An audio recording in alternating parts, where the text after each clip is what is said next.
pertama-tama marilah kita panjatkan puji syukur kehadirat Allah Subhanahu wa taala, Tuhan yang Maha Esa yang masih memberikan kita kesehatan sehingga kita masih bisa berolahraga. Saya berharap rekan-rekan saya ini berolahragalah dengan semangat dan gembira, dan menghasilkan hal yang positif.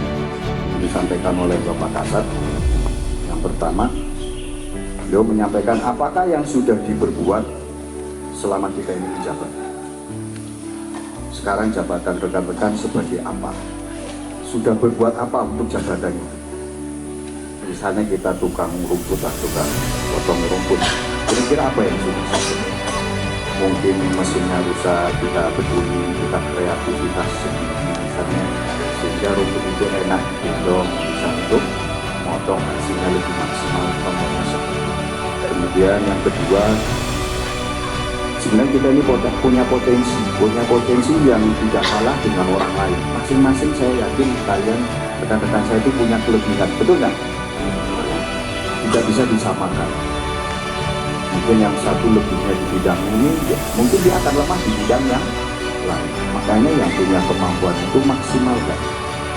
Potensi yang ada di badan diri kita maksimalkan, baik untuk kepentingan dinas maupun untuk kepentingan pribadi. Kemudian yang ketiga, cobalah rekan-rekan yang buat karya dari yang kecil. Gak usah kita berpikir yang muluk-muluk. Dari yang kecil yang bisa kita berbuat. Dan kita mampu melakukan itu 100%. Kita yakini kita mampu itu. Buatlah rencana seperti itu. Apabila suatu kita mengalami satu kegagalan, ulangi lagi. Mumpung itu hal yang kecil, ulangi lagi, jangan putus asa sampai kita mendapatkan, oh ternyata, sampai kita berhasil. Dan Bapak Kasat juga berpesan masalah menghadapi pilkada. Jangan kita ada yang terlibat atau ya sebagai melibatkan diri sebagai apa namanya tim sukses. Ya. Kita masih terikat dengan satuan kita, jadi pimpinan kita sudah menyatakan seperti itu.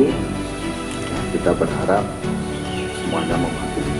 Kemudian yang kelima, berkaitan dengan nanti pelantikan presiden. Kita mengantisipasi, kita juga tidak pergi ke mana. Jelas ini ya? Kita ada di asrama. Suatu saat memang kita dikumpulkan, atau nanti mungkin ada turun SD kita suruh siaga, ya kita siaga. Kemudian yang selanjutnya, yang keenam, mari kita melatih diri kita untuk hidup sesuai dengan kemampuannya masing-masing. Kemudian dari Bapak Panglima TNI hanya satu, kemarin pesannya dulu, kerja yang tulus saja, tidak perlu yang tulus.